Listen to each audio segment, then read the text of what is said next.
Huwag niyo pong kakalimutan na pag pinag-uusapan ng war on drugs, you will have to equate these drug syndicates. They're akin to terrorists. They destroy lives. They corrupt government. Mm. 'Di ba? Kasi drug money, katulad ng parang ano, that's why binabanggit nila, drug money daw ang nagpondo kay VP Inday. They're trying to taint her with that brush, the same brush, para walang credibility, matanggal ang credibility, at walang malakas na lalaban sa mga drug syndicates.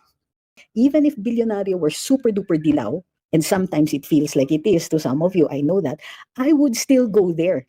I would still make myself part of any mainstream media para naririnig yung panig natin. Para mayroong kumukontra. Para hindi nagiging solo ng mainstream media ang naratiba. Okay? So, that's why I like yung mga alternative ones like PGMN. Hindi ako parating sang-ayon dun sa ibang mga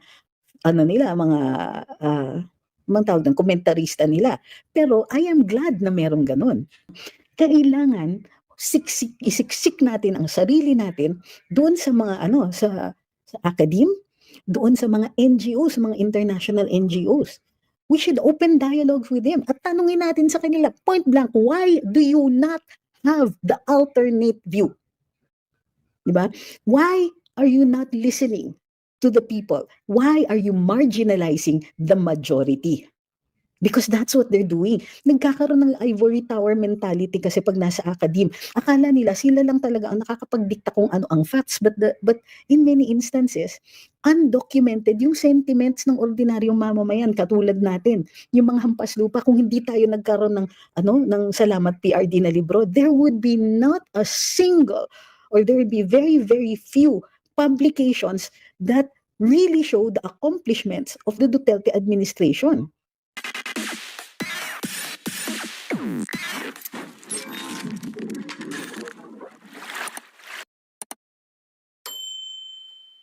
Sabi ni Shadow of the Dark God, bayang media lang naman po ang nagbibigay ng atensyon dyan kay Trillanes. Wala na pong matinong taong nakikinig dyan. Unfortunately, we cannot afford to ignore mainstream. Bakit? Kasi dyan kumukuha ng storya si International. At tandaan po ninyo, kaya sila nag-succeed na dalhin si PRD sa Hague was because they did their homework. They would do the rounds. Nag-speaking engagement sila all over Europe, dun sa mga liberal na countries. In-oversell nila talaga yung drug war. They painted a one-sided evil picture of PRD and they had their scholars write papers about it. As far as these people in Europe are concerned, walang kumukontra sa naratiba na yun. Nasaan yung mga intelihensya natin? Nasaan yung mga scholars? Nasaan yung mga political scientists natin who are in the academe? Why are they not writing for PRD? Sabi ni Aristotle, patawa yung bank invoice, may mga correction markers and iba-iba yung fonts. Oo nga naman. So, but we cannot dismiss mainstream media, ha? Kasi sila yung on the record. They are providing a record. Yun yung problema natin sa kanila. So when they write negatively, future historians will rely on those newspaper articles na napaka-slanted. So kailangan may pushback tayo. That's why there is a Salamat PRD book. Pero kulang yun. There has to be more. Sabi ni Kambal, I'm happy talaga na ramdam tayo ng mga kabilang parlor, nagsama-sama na sila, and they're really a sinking boat. Ay, pero wag tayong makakampante. I do like to remind people not to be, how do you call this? Not to be in despair. Kasi sa totoo lang, after 3 years, panalo pa rin tayo. We're still the majority. But, syempre, we cannot afford na makampante. Hindi natin pwedeng pabayaan si VP Inday. We have to continuously and vigorously defend her. Lalong-lalo na from people who claim that they're looking out for her. Pero yung totoo niyan, low-key binabash siya. Yan sabi ni Kaupe. Yes po, do not be complacent. Plus, no negativity sa laban. Awayin lagi yung mga yan. Sabi ni Backstage Jane, then there's Rappler and Maria Ressa who really painted a very dark image of PRD's war on drugs for the international media and audience. They treat Ressa's info like gospel truth. Yan, totoo yan.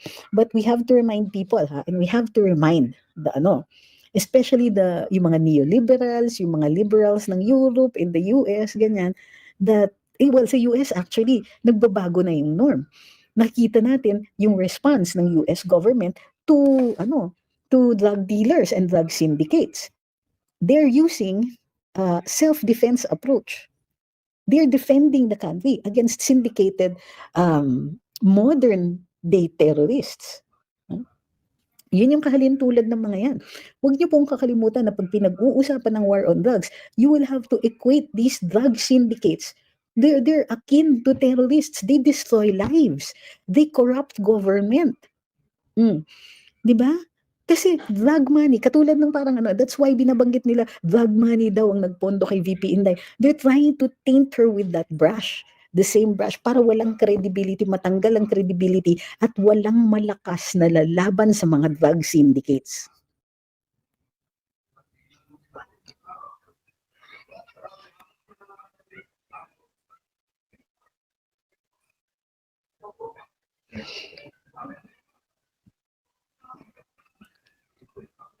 Ang pathetic na hindi ko tuloy mapansin yung mga trolls ngayon kasi napaka-pathetic.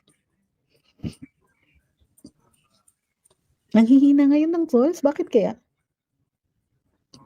Sabi ni Soft Cold Harden, they have scholars writing about it. Yes, they have, the academe has been producing some papers already and putting down the war on drugs. Tapos, para malagay nila, maging off-record, magiging part of the record somewhere na mayroong ganyan.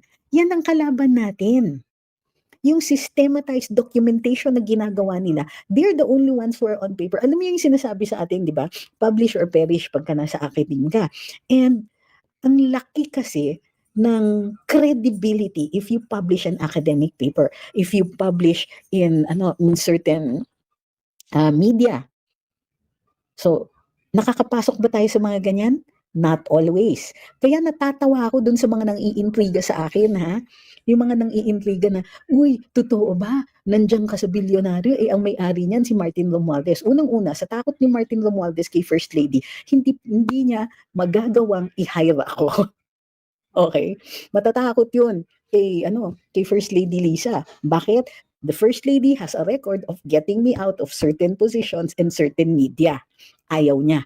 Okay? So, hindi gagawin ni Martin Romualdez yung to anger her like that. Number one yan. Number two, hindi naman siya talaga may-ari ng bilyonaryo.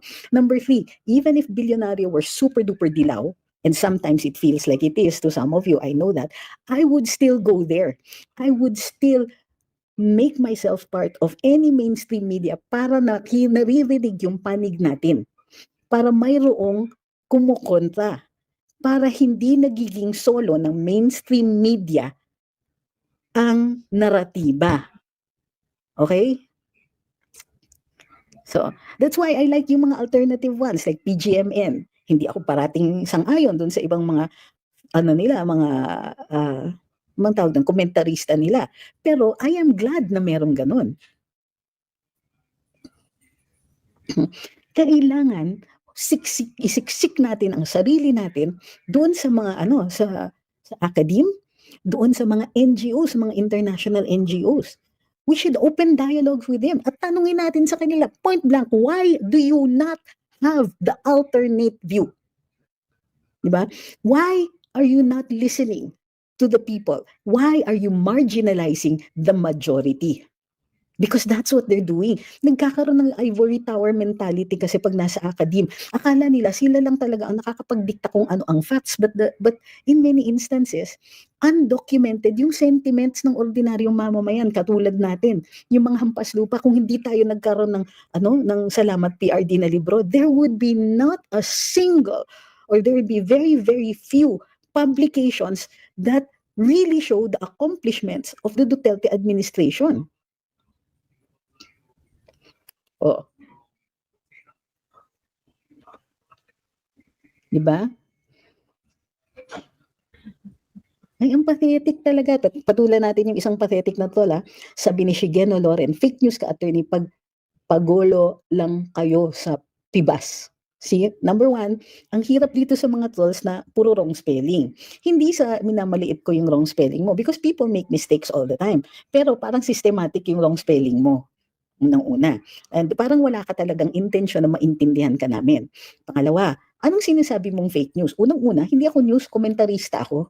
So, sinabi ko pa kanina na a lot of what I'm going to discuss here will be mixed in with my opinions. So, wag kang syusyunga-syunga dyan. Okay. Pangatlo, lahat ng binabanggit natin dito na facts have already been fully documented. Bukod pa dyan, nag-interview talaga ako ng mga sources sa Europa nung nandun kami sa Hague at saka sa Paris. Tapos yung sinasabi mo, pampagulo lang kami sa Pilipinas, hindi mo iintindihan na pinoprotektahan ng saligang batas ang karapatan magsalita at magpahayag. Pero walang nakalagay dun sa saligang batas na kailangan tama kami parate, na kailangan may mag-agree sa amin o kailangan lahat ng tao sasang-ayon sa amin. Hindi ibig sabihin, hindi ko mo ba't magulo ang Pilipinas, i-attribute mo sa amin. Kami nga yung gusto magpatahimik, gusto nga namin ng maayos na gobyerno. Gusto namin maayos yung administrasyon. Gusto namin may kinabukasan yung mga anak namin. Pag nagsasalita kami, it is to correct this administration. Hindi para manggulo. Ang totoo niyan ng gugulo, yung reaksyon ng administrasyon sa amin. At sino ba ang mahilig magpakulong ng kukunti ang katarungan, di ba? Hindi nararamdaman yung katarungan sa pagkukulong. O tulog ka the past 3 years.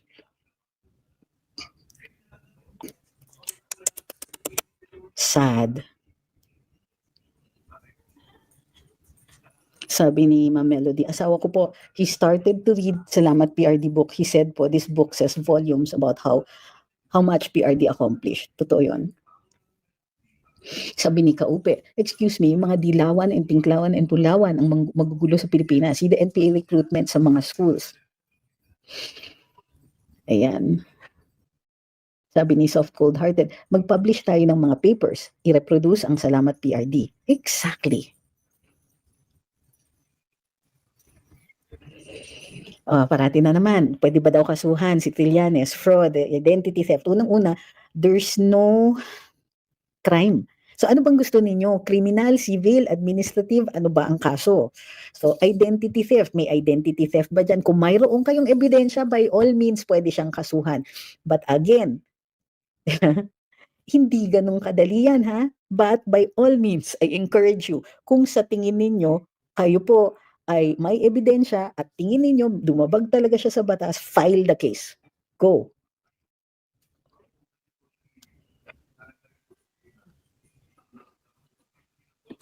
Sabi ni Perlito, majority of the Filipinos believe that the style of governance of the Dutertes will make our country progress at mapakulong ang mga corrupt politicians, kaya all out sila to bring down the Dutertes.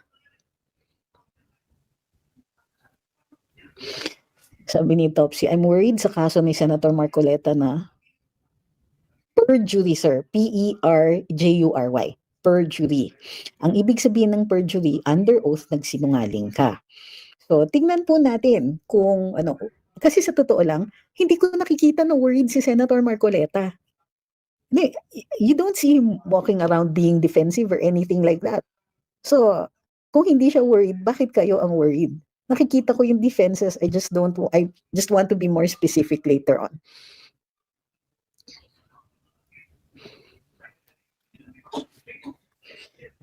Sabi ni Patato Tini,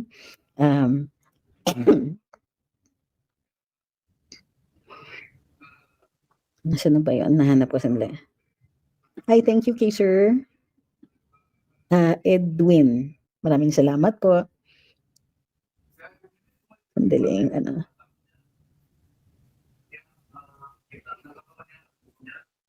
Yun, sabi ni Patato Tini, Robin Padilla is aware of the West's widespread perception that PRD's drug war was bloody. That's why he put up tarpaulins in the vicinity of the ICC detention about PRD's accomplishments. Tumulong po talaga si Senator Robin dyan. Pero alam niyo kung sino yung nag-put up niyan? Yung inaaway ng iba, si Jazz. Siya talaga yung driving force niyan.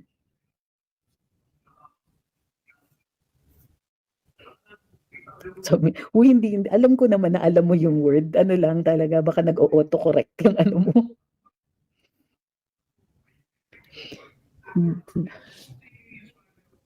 Sabi ni Ma'am Rose, dito sa Davao City may mga tarpaulin na ginagawa ng salamat President Rodrigo Roa Duterte. Oo, pero Davao yan eh. Dapat nga lang talaga, matagal nang dapat meron ganyan. Ang importante din, ewan ko ha, pero para sa akin, importante na nakikita yung mga salamat PRD na yan all over the world. Sabi ni Ma'am Melody, nagkasakit nga si Just after eh. Oo nga. Andun din kami nung inilagay uli namin yung ano, 'di ba, yung exhibit na yan. When we were there, nilabas uli yung exhibit.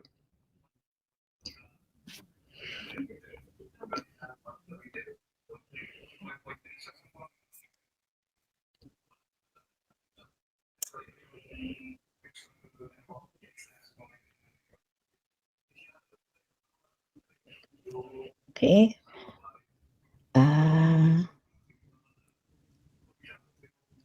We have to go beyond Davao City, but nagpapasalamat talaga ako sa continued talagang paglalaban ng mga Davaoeños para kay PRD. Nakakabilib talaga.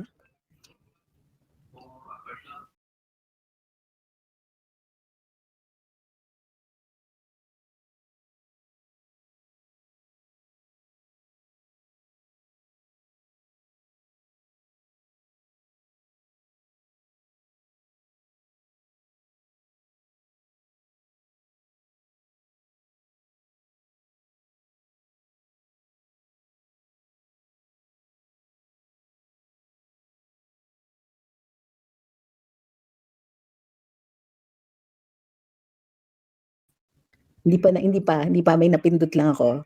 Chill lang kayo diyan, chill. Okay. Sabi ni Ma'am Marie, mas lalo kitang hinahangaan kasi di ka talaga sumuko sa pag-support mo sa mga Duterte. Solid DDS here from California.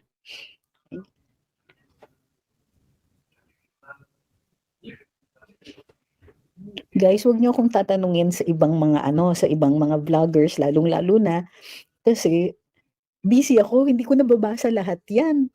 Tapos minsan dinadala niyo pa yung content ng mga vloggers na umaaway sa amin dito sa page ko, which gives them an entirely new audience. So wag naman po na merong mga tao talaga na hindi sang-ayon sa mga sinasabi namin, and that's okay. Pero ang ayoko, palalaganapin niyo pa yung mga sinasabing hindi ka nais-nais, dadalhin niyo pa dito sa page. Wag naman po gano'n, 'di ba? Sabi ni Shigeno Loren, wala na kayong magagawa, mag-wait-wait na lang kayo sa pagbaba ni Marcos sa 2028. Alam mo Shigeno, ito yung, well, alam mo Shigeno, ang napaghahalataan dito na kayo yung takot. Kasi normal ang kritisismo. Kahit si Duterte, kinikriticize namin, kahit diehard kami sa kanya. Hindi perfect yung administrasyon niya. At alam namin, bahagi ng pakikipagtalakayan ng mga taong bayan at ng mga kawani ng opisyales ng gobyerno, tuloy-tuloy ang komunikasyon diyan. Pero kayo, natatakot kayo.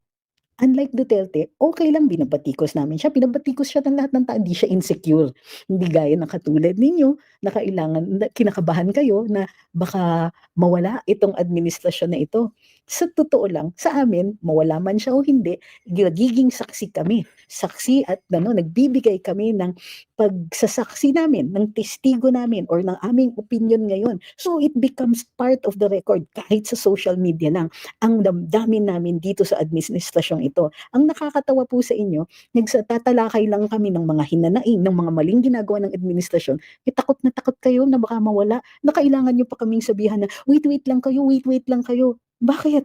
We can afford to wait. Sa totoo lang. Kayo, ang dapat mag-worry. Kasi anong kinabukasan ang hinaharap ninyo? 'Di ba? Pagdating ng 2028, kamusta ang ekonomiya? Kamusta ang dollar exchange rate? Kamusta presyo ng pagkain? Kamusta ang infrastructure, healthcare, edukasyon, jobs? Kung ikaw ay nakatira sa isang hole in the ground at wala kang awareness sa mga pangyayaring ito, Google lang pag may time. Makikita mo rin, bumagsak po ang employment rate. 2.8 million na po. Tumaas na ang number of unemployed dito sa Pilipinas. Kasi ang akibat niyan, yung pagbagsak ng ekonomiya, pagbagsak ng value ng peso vis-a-vis the dollar, pagtaas at patuloy na pagtataas ng presyo ng pagkain at ang walang humpay na korupsyon sa gobyerno. Wait lang, magsusurvive kami. Si VP Inday, nagsusurvive every day. Tumataas pa yung ratings niya. Sa totoo lang, you are the ones who are in a bad place.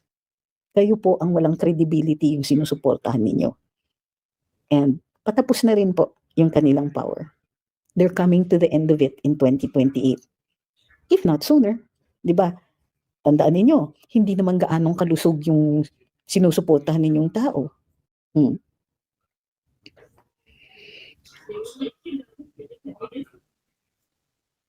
Sabi ni Clint, sana nga maging totoo yung sinabi ni Attorney Guanzo na overdose na lang talagang paraan. Grabe. Uy, hi kay Pompo ko. Maraming salamat po. As always.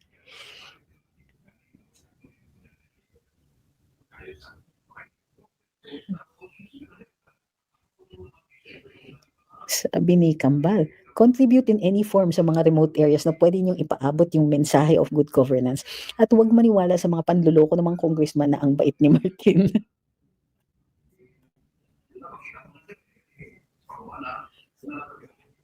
I don't know who Attorney Olivia is. Okay, huwag niyo pong pilitin ang opinion ko. Hindi ko pa po kilala si Attorney Olivia. Titignan ko pa po. So hindi ko po, huwag niyo pong pilitin na mag-issue ako ng opinion kung hindi ko kilala tong mga tao. Ang isang pwede ninyong gawin kung gusto ninyo po ng opinion ay ibigay niyo yung kumpletong impormasyon. Ikwento ninyo, ganito sinabi ni Attorney Claire, ganito sinabi ni Attorney Olivia para magkaintindihan tayo. 'Di ba?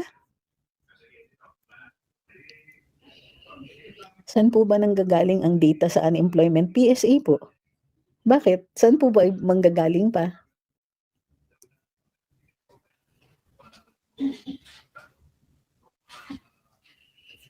Ito ang interesting, sabi ni Dianel. Di ba si VP Sara against siya sa paglagi ng mga Afghan refugees sa PH? Apparently, banned na rin ang Afghan sa US. So, banned na, they're not processing their immigrant visas. At buti, napaalis kagad. Alam nyo kung di tayo umalma tungkol dun sa dapat 80,000 na Afghan refugees sa Pilipinas, baka tinuloy yan ni alam nyo na. Hi kay Blue ZD.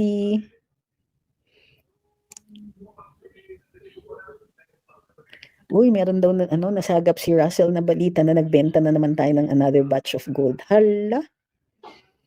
Ay. Okay, para dun sa mga nanonood sa TikTok, actually everywhere, huwag pong kakalimutan ang like, share, follow, and subscribe.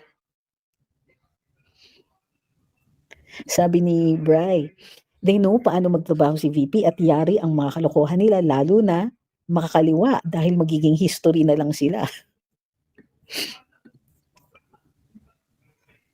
Sabi ni Shadow, nagbenta na nga ng gold, mangungutang pa. Pero wala na yata, may mauutangan pa ba sila? Tandaan ninyo, hindi lang abroad kailangan pwede mangutang, pwede rin ang local. Pwede rin silang utang sa local.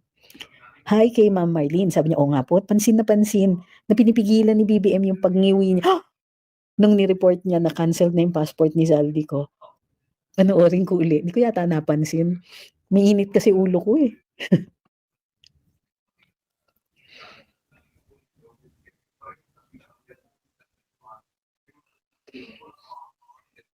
Kasama ba sa PSA ang mga virtual assistants working with clients from outside the country? Let me see. Is that considered an employment? Are you considered an employee or contracted service? Kasi kung contracted service yan, then hindi po kayo kasama. Sabi ni Rez, mukha pa lang nakakainit na ng ulo. Sabi ni Ma'am Lorna, keep fighting. We are abroad. All we can do is answer the calls that we make ourselves known and alive, though we are not in the country. I'm praying for you in the Philippines to keep strong, brave, and courageous. Hindi immortal ang mga magnanakaw at corrupt. They are not indispensable. Sabi ni Aristotle, contracted po yan usually. Pati yung mga tutors, di ba? Hindi yan employer-employee relationship eh.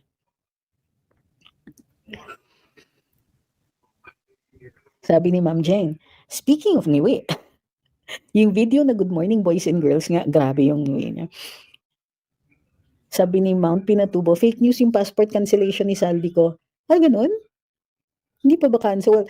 Yung passport, baka yung Philippine passport lang ang na-cancel, pero hindi nila na ano, kina-count yung iba na ano, yung ibang passport, if any. Sabi ni Soft, I have a question. Sana mapansin mo, since canceled na passport ni Zaldico, isn't it going to make it easier for him to travel using his Portuguese passport given he has one? Eh, ano yung difference? Kasi although natanggal ang Philippine passport niya, hindi naman siya prevented from using his Portuguese passport from the start. Kaya nga siya nakakagalaw. Kaya nga siya kung saan nakakapunta. Kaya nahihirapan siyang i-trace. Kasi he may not have been using his Philippine passport anymore at all.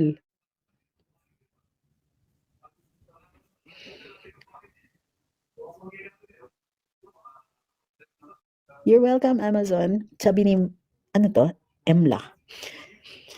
If naabutan ng present president yung migration of Afghan refugees, malamang approved yan. Approved nga, pero nakaalis na sila kagad. Same with UK is falling now. The more the Philippines will easily fall with these demented refugees. Ganito ang nangyari, ha?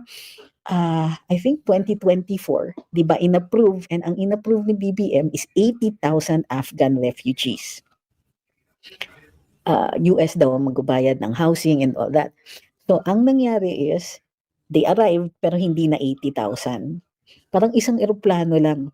Tapos, after about 1 or 2 weeks, nakalipad na sila sa US.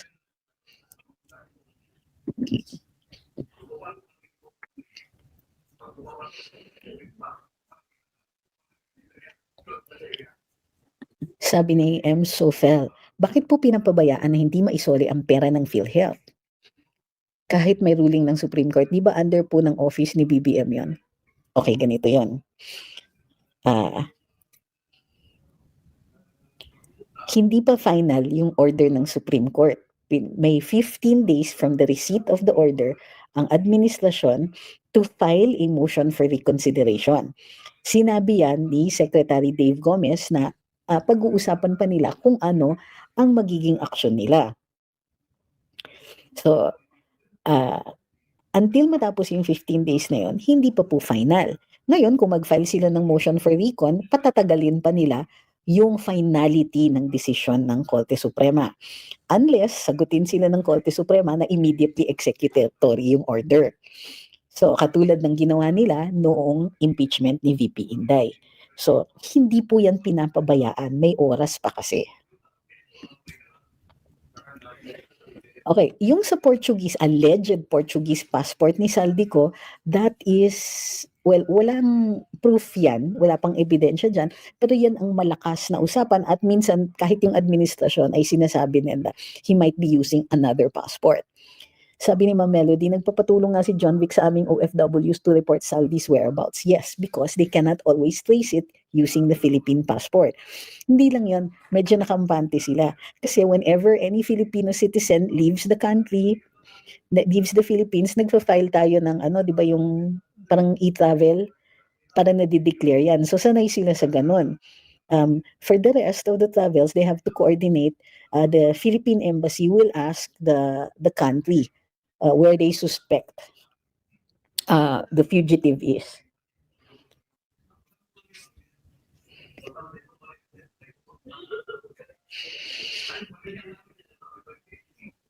Sabi ni Ma'am Christine, BBM and legislators saying the return of 60 million will come from 2026 GAA. Wow, double charge. Okay, wait. Ganyan talaga ha. It will have to be allocated. Alright? Totoo yan. Will it be double? No, because the Supreme Court order was to return the money, not to allocate money again. Ibig sabihin, kailangan i-explain ng BBM administration where they spent that 60 million. Pagka ganon, pwede rin kasing ipa-disallow sa COA yung pinanggastos doon sa 60 billion. So yung 60 billion na yun. Marami pang repercussions ito. Dahil sa desisyon ng Korte Suprema, maaari pa ngang ipa-reverse kung clear ng COA yung subsequent disbursement. So ganito malamang ang nangyari niyan. Yung 90 billion tinransfer sa Treasury. I think hindi lahat na transfer kagad, may natirang 30 billion, yung 60 billion yung na-transfer. it goes to Treasury, at pag Treasury can then disburse that to the unprogrammed appropriations. Titrace nyo ngayon sa DBM kung yung 60 billion na yun ay intact pa. Kung intact, doon manggagaling yun. Okay? If it is not intact, they have to explain. Kasi ang order is return, not a new allocation. Although, it's possible na ang gagawin nila is mag-allocate sila ng 60 billion, tapos patagalin na rin nila yung the rest of it. So, tignan natin. Excuse me, mag-ano na lang ako. I need to blow my nose.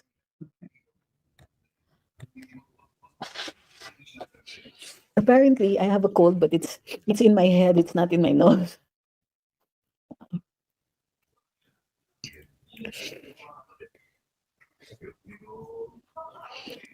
Yes, ma'am. Sabi ni Ma'am Candy Crusher, di po ba kinuha yung 60 billion ng PhilHealth para pondohan yung unprogrammed funds? Yes, but that has to be proven. We cannot presume that, di ba?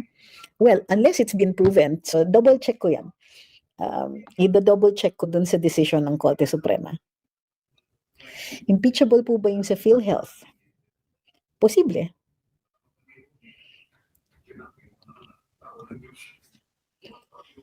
Okay.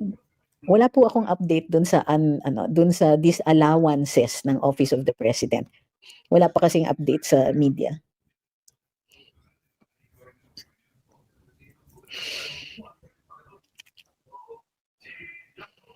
Sabi ni Kambal, opinion ko lang po sa pag-announce ni Ngag sa cancellation ng passport ni Zaldi. Di ba dapat discreet muna para matrace nila pag ginamit yung passport? Feeling ko ayaw talaga nilang pauwiin si Zaldi. Posible. Posible rin na napipilitan na sila. But that was the only way they would be able to trace where he is. So, hindi ko po alam. Posible. Posible naman sinasabi niya. Sabi ni Aristotle, di ba si Hontivirus nagtanggal din ng PhilHealth funds before during Pinoy's term? Actually, pag nag-search kayo, wala po siyang kaso tungkol sa PhilHealth funds. Hindi ko alam kung paano niya nagawa yan.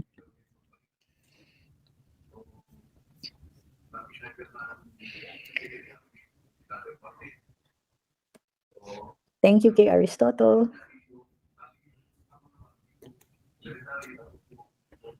Okay, huwag pong kalimutan, tap lang po ito sa TikTok. Maraming salamat po sa inyo. Thank you kay Sir Aristotle. Thank you kay... Uy, salamat. Ma'am Melody. Kay... Sino ba yung mga gifters natin? Sir Pompo ko, maraming salamat po. Kay... Sino ba? Thank you po. Ang dami pala kay Ma'am Melody pa lang eh. If meron po akong di napasalamatan, okay, Dayon C, thank you very much. Kay Rizalita Mabalay. Okay. Hi kay Ma'am Butterfly. Sabi ni Sir Michael, hello po, bakit di nila tinitigilan pagbanat ni VP? Another script na pagbanat kay VP. Desperado eh. The only way they're going to win is to eliminate her as competition sa 2028. Sabi ni Patato Tini, the Bukana Bridge credit grabbing has new twist. There's an alleged duplicate funding, which is why BBM is so confident of claiming the bridge as his legacy project. Duplicate funding? Di sumobra ang funding. Di that's a crime. Saan napunta yung pera na yun?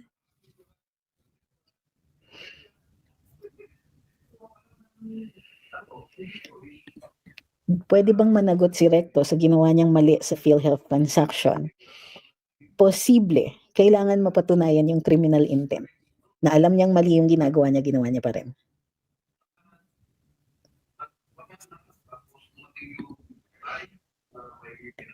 Hi kay Janie Salvador. Maraming salamat po, ma'am.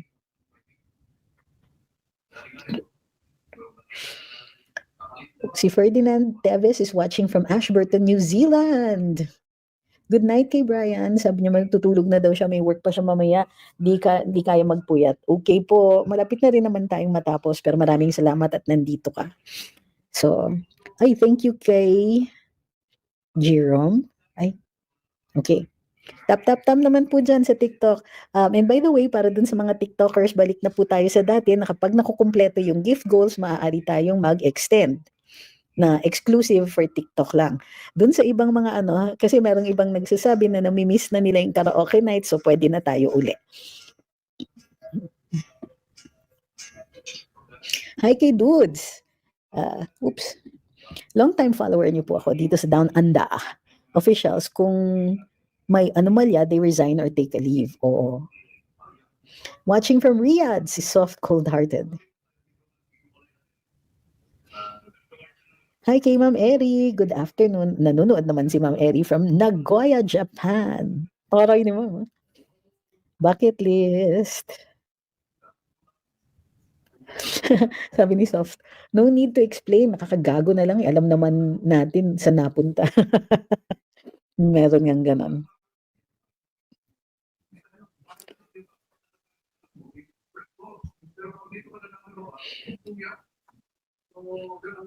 Next. Actually, I'm really torn rin about that theory na ayaw nilang pa-uwiin si Zaldico.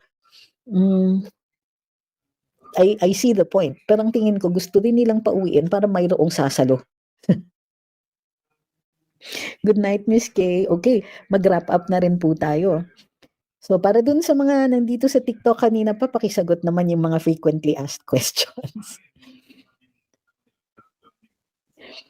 Sabi ni Soft Cold-Hearted, kailangan may attendance check ang OFWs kasi sabi ni Llamas, humihina ang support ng OFWs for the Dutertes. Di kayo. Thank you kay Ma'am Melody. Leonie is watching from New Zealand. Sabi ni Butterfly, how about po yung sec ng DBM na si Amena? May pananagutan po ba siya sa mga nangyayaring lipatan ng pondo like PhilHealth, etc.? Posible. Posible. Hi, Sir Jello. Opo, babalik din ako. Bakasyon pa lang. Hi kay Ferdinand Teves. Nanonood siya simultaneously sa FB tsaka sa at YouTube.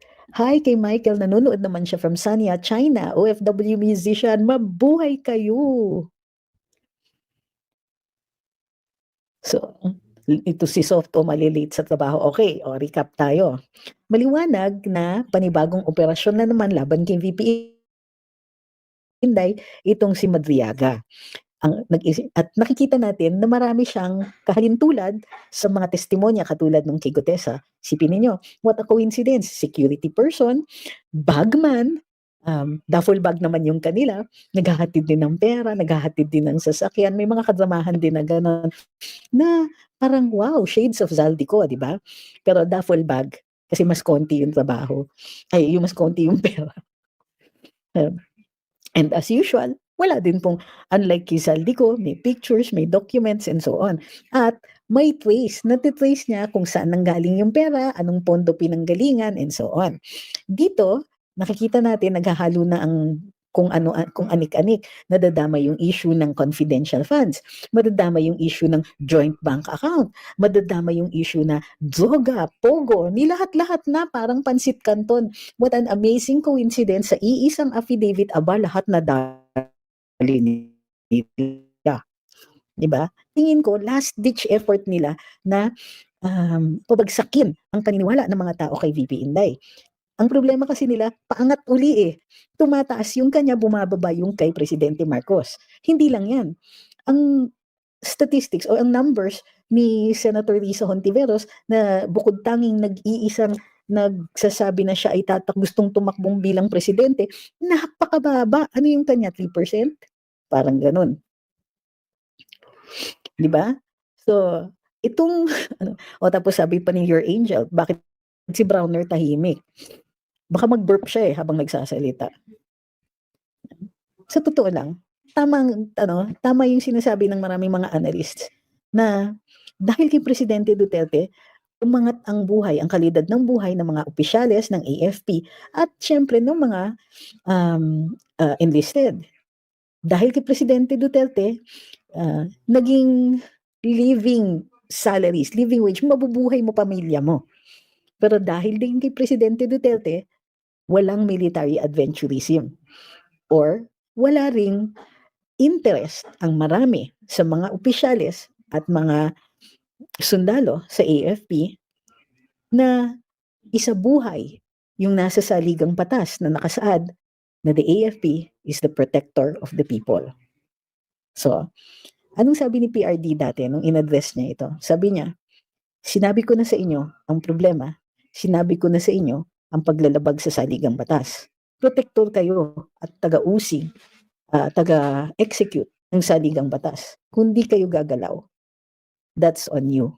Kamadaling sabi, ang sinasabi niya noon sa AFP is, pag hindi ninyo sinunod yung saligang batas, kayo ang bababa sa kasaysayan ng Pilipinas na may kasalanan dito. Sa totoo lang, 'di ba? Ano ba ang ibig sabihin ng pagpoprotekta sa taong bayan, sa Pilipino, 'di ba? Protector of the people. Ito ba ay protection lang kapag nagkakabarilan? O hindi ba kasama ang basta namimiligro ang buhay ng Pilipino?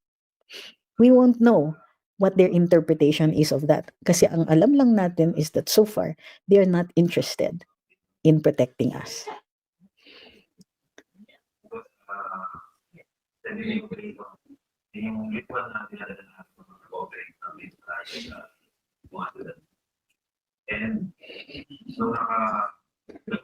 Sabi ni Ma'am Amsdel, 2% lang daw si Risa Hontiveros, mas mataas pa daw ang ranking o ang public approval kay Bam Aquino. Ay hala.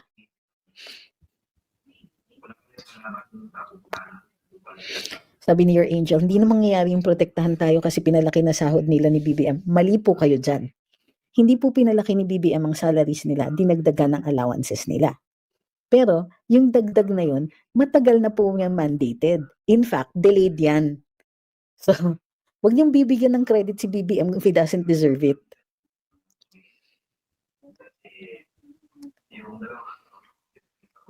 So, muli, papaalala ko ang lahat. Dahil, even if hindi ka panipaniwala itong mga pronouncements ni Madriaga, even if hindi ka panipaniwala yung mga pinapakawala nilang mga chismis na kabastos-bastos pa yung iba, it doesn't mean we have to stop defending VP Inday. Oo, hindi sila credible. Kaso baka may maniwala. So, kailangan wherever we find it, wherever we see it, tutulan natin yung naratibang pinipilit nila dito sa affidavit ni Madriaga. Hindi ako magugulat kung mayroon pang iba. Hindi ako magugulat kung biglang may sumulpot na naman. Ako, saksi ako, totoong sinasabi ni Madriaga pero wala din akong dokumento. So,